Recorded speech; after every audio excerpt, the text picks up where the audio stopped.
والسلام على سيدنا محمد وعلى آله وأصحابه أجمعين. أما بعد فأعوذ بالله من الشيطان الرجيم. بسم الله الرحمن الرحيم.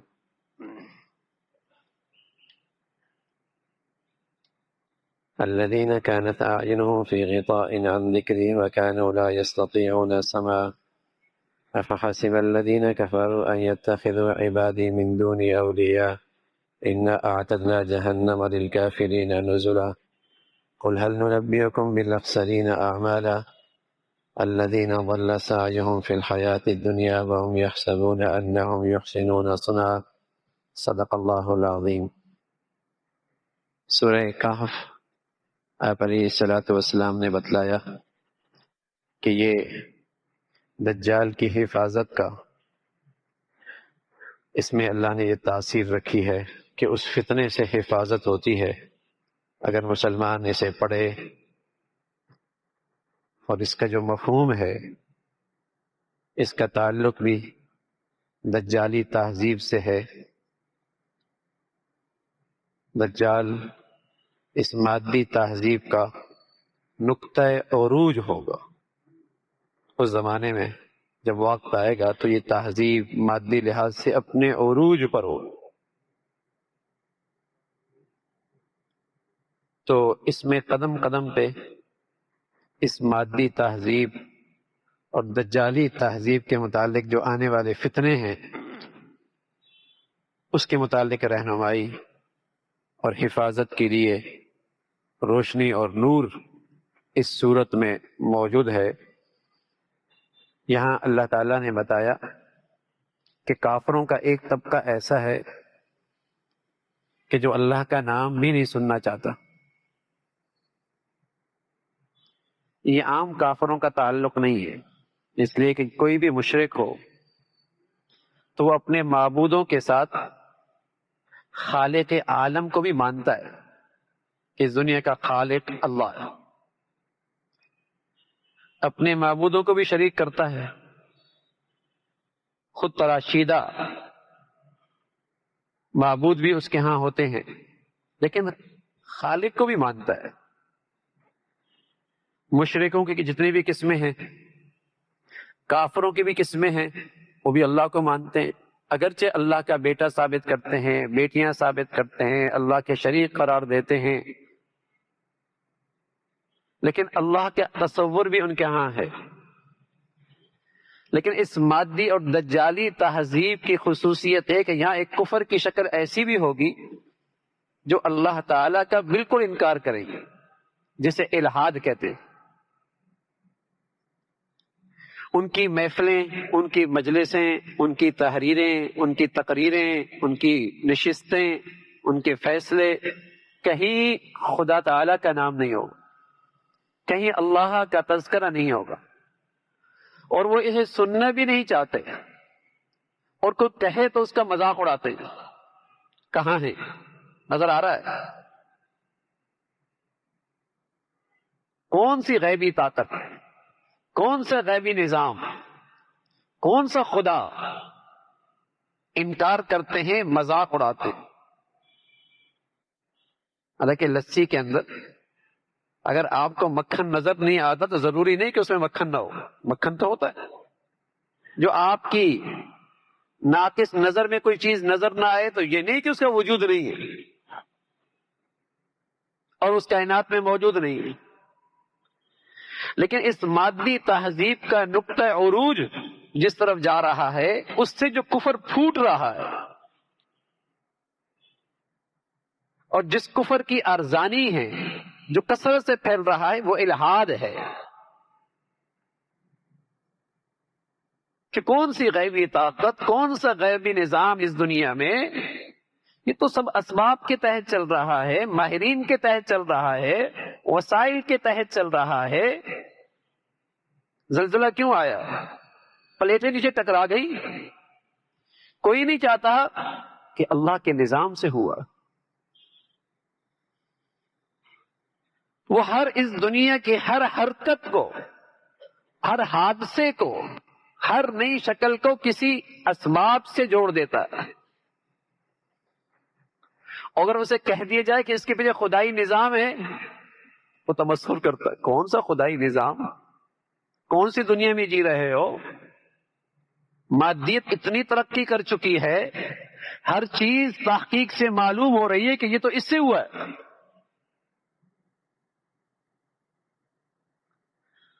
تو اس مادی تہذیب کی خصوصیت یہ ہے کہ اس نئے کفر کو فروغ ملے گا، الحاد، جو اللہ تعالیٰ کا نام بھی نہیں سننا چاہتے۔ اب ظاہر ہے انسان چاہے پرانے زمانے کے مشرکوں کا ہو یا اس نئے زمانے کا مشرک ہو، اسے بیرونی امداد کی تو ضرورت ہے نا۔ اب جو پرانے زمانے کا مشرک ہے وہ اپنی بیرونی امداد کے لیے اللہ کی طرف سے عائد کردہ ذمہ داریوں سے راہ فرار اختیار کرنا چاہتا ہے، لیکن حاجت تو اس کو بھی ہے، مدد کو تو اس کو بھی ضرورت ہے، تو وہ درمیان میں اپنے خدا تراشتا ہے کہ جنہیں نظر و نیاز کے ذریعے آسانی سے منایا جا سکتا، اور اس کو بیچ میں سفارشی بنا کے خالق کائنات سے کام نکالے جا سکتے ہیں۔ یوں اللہ کی ذمہ داریوں سے بھی فرار، اور درمیان میں ان معبودوں کا واسطہ بنا کر ان سے امداد لینا۔ لیکن جو یہ نیا قسم کا شرک ہے اور نیا دور الحاد کا ہے، اب ظاہر ہے اس کو بھی تو بیرونی امداد کی ضرورت ہے۔ انسان تو محتاج ہے، فقیر ہے، اس کو علاج کی بھی ضرورت ہے، بیمار بھی ہوتا ہے، بھوک بھی لگتی ہے، زندگی کے حادثات بھی آتے ہیں، بیرونی امداد تو اس کی بھی ضرورت ہے۔ اب یہ کس کو پکارے؟ تو اس نے اپنی ساری توانائیاں ماہرین پہ لگا دی، ماہرین فن، ماہرین فن پہ لگا دی، اور اتنا خرچہ کیا جتنا پرانے زمانے کا مشرک اپنے معبودوں پہ نہیں کرتا۔ ٹیکنیکل ماہرین، یا جن کے بعد یہ اسباب و وسائل ہیں اور دنیا کے وہ خدا بنے بیٹھے ہیں، حکمران، اس نے امدادی بیرونی امداد کے لیے اللہ کو چھوڑ کر یہ سہارا تلاش کیا، یہ سہارا تلاش کیا۔ ایبتغون العزہ، یہ ان کافر سرداروں سے عزت تلاش کرتے ہیں۔ ارے نادان، عزت تو اللہ کے پاس ہے، فإن العزة للہ جميعا۔ تو یہ پرانے مشرکوں کی طرح بھی نہیں، اللہ کی وحدانیت سے بھی محروم، لیکن جدید دور کے نئے خدا جو کہتے ہیں انا ربکم الاعلی، جیسے فرعون کہا کرتا تھا، اور آج کے اس کے چھوٹے چھوٹے فرعون کہتے ہیں ساری معیشت، ساری طاقت، تمہاری ساری حفاظت کے نقشے میرے پاس ہیں، تم میرے سامنے سجدہ ریز ہو جاؤ، مجھے پکارو، مجھے پکارو، اپنی مدد کے لیے میرا سہارا لو، ورنہ تم دنیا میں زندہ نہیں رہ سکتے۔ دجال بھی یہی کہے گا جو اس کا نقطہ عروج ہو۔ تو اس لیے اللہ تعالی نے اس کا شرک کا جب بیان کیا یوں کہا ان یتخذوا عبادی من دونی اولیاء، یہ مجھے چھوڑ کر میرے بندوں کو اپنا پشت پناہ بناتے ہیں کہ ہماری پشت پہ یہ طاقت کھڑی ہے، اور ہماری پشت پہ یہ قوت کھڑی ہے، اور ہماری پشت پہ یہ حکمران کھڑا ہے۔ یہ الہادی ذہنیت ہے، یہ اس نئی تہذیب کی خصوصیت ہے۔ حالانکہ جو اللہ مشرکوں کا ذکر کرتا ہے عام طور پہ قرآن میں، وہ کہتا ہے آلہہ، وہ اللہ کے غیر کو آلہہ معبود بناتے ہیں، لیکن سورہ کہف میں انداز بدلا، کیونکہ یہاں کا کفر بھی الگ ہے، یہاں کا شرک بھی الگ ہے، تو فرمایا ان یتخذوا من عبادی من دون اولیاء، یہ میرے بندوں کو اپنا پشت بناتے ہیں اور ان میں اپنی زندگی کا سہارا تلاش کر. یہ جدید دور کا نیا بت ہے کہ اللہ کو چھوڑ کر اللہ کے غیر بندوں کو اس درجے کا اعتماد، اس درجے کا بھروسہ کہ تاکہ اللہ کی طرف سے جو ذمہ داریاں ہیں اس سے فرار اختیار کر کے اپنی زندگی کی ضروریات ان سے پوری کی جائے. تو اللہ تعالیٰ کہہ رہے اس عبوری دور میں، چاہے وہ پرانا مشرک ہو، دن رات تو اس کے بھی گزر جائیں گے، چاہے نیا درجے کا کافر ہو، اس تہذیب کا مشرک ہو، کافر ہو، عبوری دور اس کا بھی گزر جائے گا. لیکن انہوں نے آنا تو میرے پاس ہی ہے. جو میں نے انہیں مقصد زندگی دیا تھا اس عبوری دور میں، اس سے جو انہوں نے راہ فرار اختیار کیا ہے، آنا تو میرے پاس ہی ہے. نتیجہ تو دیکھیں گے، انجام تو اپنا دیکھیں گے. میں نے ان کافروں کے لیے خوب مہمان نوازی تیار کر رکھی ہے، اور جس مصیبت بھری زندگی کا نام جہنم ہے. جہنم کب تک فرار اختیار کریں گے؟ کب تک مجھ سے دور رہیں گے؟ کب تک غیروں کے سہارے پہ جیئیں گے؟ کب تک میرے غیر سے مدد لیتے رہیں گے؟ کب تک؟ آئیں گے تو میرے پاس. انجام کار تو انہوں نے میرے پاس آنا. تو ان کے لیے پھر مہمان نوازی ہے. اللہ نے کہا نزلا، مہمان نوازی ہے جہنم. پھر اسی تہذیب کی ایک اور خصوصیت، الذین ضل سعیہم فی الحیاۃ الدنیا وہم یحسبون انہم یحسنون صنعا.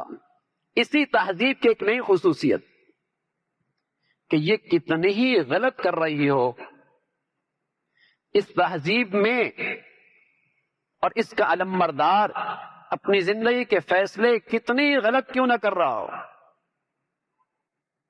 کتنا ہی خطا کار کیوں نہ ہو، لیکن وہ اپنے آپ کو خطا کار کہتا نہیں، غلط کہتا نہیں ہے. فرمایا کہ اس کی ساری زندگی، ساری صلاحیتیں، ساری توانائیاں اس دنیا پہ خرچ ہو رہی ہیں کہ معیاری زندگی اچھا ہو جائے، لباس کا معیار، گاڑی کا معیار، سواری کا معیار، رہائش کا معیار، کھانے کا معیار، ساری زندگی کے سارے معیار شاندار ہو جائیں. اس کی ساری توانائیاں اس پہ صرف ہو رہی ہیں.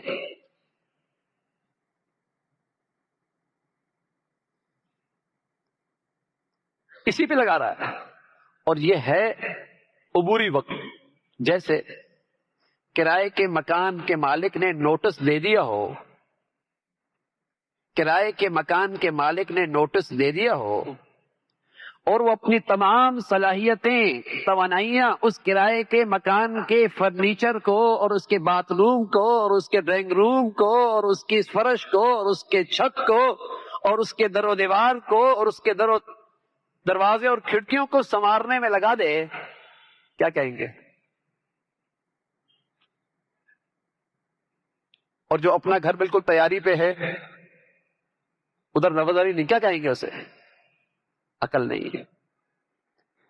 لیکن اس تہذیب میں، اس مادہ پرست تہذیب میں یہ ہے کہ ایک آدمی اس دنیا کے کرائے کے مکان پہ، جس کا اس سے یہاں نکلنے کا نوٹس بھی آ گیا ہے، ابا نکل گیا، اماں نکل گئی، دادا چلا گیا، نانا چلا گیا، مالک دنیا نے اسے نوٹس دے دیا، لیکن پھر بھی اپنی ساری توانائیاں، ساری صلاحیتیں اسی کرائے کے مکان پہ صرف کر رہا ہے. بتائیے، کوئی اس کو غلط کہتا ہے؟ بلکہ اس کو ایوارڈ دیے جاتے ہیں. اس مادی تہذیب کے علمبردار اس کی حوصلہ افزائی کرتے ہیں، اس کو خوش بخت کہتے ہیں، اسے خوش نصیب کہتے ہیں، اسے عقل مند کہتے ہیں، اسے سمجھدار کہتے ہیں. تو اللہ تعالیٰ بتا رہا ہے اس مادی تہذیب کی خصوصیت یہ ہے کہ اس کی ساری محنتیں کاوشیں اسی دنیا کی زندگی میں گم ہو رہی ہیں، اور یہ سمجھ رہا ہے میں بہت اچھا کر رہا ہوں، یہ سمجھ رہا ہے بہت اچھا کر رہا ہوں، اور اس کا نتیجہ دیکھیں نا، خود تو 60 سال اسی میں گزار دی، اپنے بچے کو بھی اسی راستے پہ ڈال دیا، اس کے بچے نے 40 سال اسی میں گزار دی، پوتے کو بھی اسی راستے پہ ڈال دیا، کہیں ہوش نہیں آیا کہ ہم غلط کر رہے ہیں۔ یہ عبوری دور کا مقصد زندگی نہیں ہے، یہ اس عبوری زندگی کا مقصد زندگی نہیں ہے کہ اپنی ساری توانائیاں صلاحیتیں اس پہ صرف کر دو۔ یہ تو اللہ نے عبوری دور دیا تھا اپنے کھربوں سال کی زندگی سنوارنے کے لیے، لیکن اس مادی تہذیب کی خصوصیت اور بیماری یہ ہے کہ یہاں یہ اپنی ساری صلاحیتیں بھی ضائع کر رہا، لیکن اسے اپنی غلطی کا احساس نہیں، یہ بڑا مطمئن، یہ اپنی کیے پر بڑا مطمئن، یہ اسی میں مست۔ افحسب الذین کفروا ان یتخذوا عبادی من دون اولیاء الذین ضل سعیهم فی الحیات الدنیا، اس کی ساری توانائیاں صلاحیتیں گم تو اس دنیا میں ہو گئی، یہ کہہ رہا ہے بہت اچھا کر دو۔ 70 سال اس نے گزار دیے، اس دنیا کو بنانے میں کتنا لگایا، اور اپنے دل سے پوچھے جہاں کھربوں سال رہنا ہے اس کو بنانے میں کتنا لگایا، اس کے لیے کتنا وقت صرف کیا، کتنی صلاحیتیں لگائیں، کتنے وسائل لگائے، اور اس دنیا کو بنانے میں کتنا وقت لگایا، جس سے آج یہ جا رہا ہے، جہاں سے آج یہ جا رہا ہے۔ اب بتائیے نا، تو اسی کو قرآن کہہ رہا ہے، اس دجالی تہذیب کی خصوصیت ہے کہ غلط رخ پر بھی ہے، زندگی کا رخ بھی غلط ہے، زندگی کا مقصد بھی غلط ہے، زندگی کا نقشہ بھی غلط ہے، لیکن مطمئن بھی ہے، مطمئن بھی ہے، اور اسی اطمینان کا نتیجہ ہے کہ اپنی آئندہ نسلوں کو بھی اسی راستے پہ ڈال رہا۔ یہ اس مادی دجالی تہذیب کی خصوصیت ہے، اور یہ بیماری ہے۔ اللہ تعالی سمجھ نصیب فرما دے، اور قرآن جو ہمیں نور دینا چاہتا ہے اور جو ہمیں سبق دینا چاہتا ہے کہ اپنی زندگی کا رخ ایک پائیدار زندگی کی طرف کرو، اپنی محنتیں اور توانائیوں کا رخ ایک پائیدار زندگی کی طرف کرو جہاں تم نے ہمیشہ رہنا ہے۔ اللہ تعالیٰ یہ سمجھ، یہ بوجھ، یہ عقل کی روشنی، یہ ایمان کی حقیقت ہم سب کو نصیب فرمائے۔ اللہم لک الحمد کلو ولک الشکر کلو، اللہم اعنا علی ذکرک وشکرک وحسن عبادتک، اللہم اعنا علی ذکرک وشکرک وحسن عبادتک، نستغفر اللہ ونتوب الیک، نستغفر اللہ ونتوب الیک، سبحان ربک رب العزة عما یصفون وسلام علی المرسلین والحمد للہ۔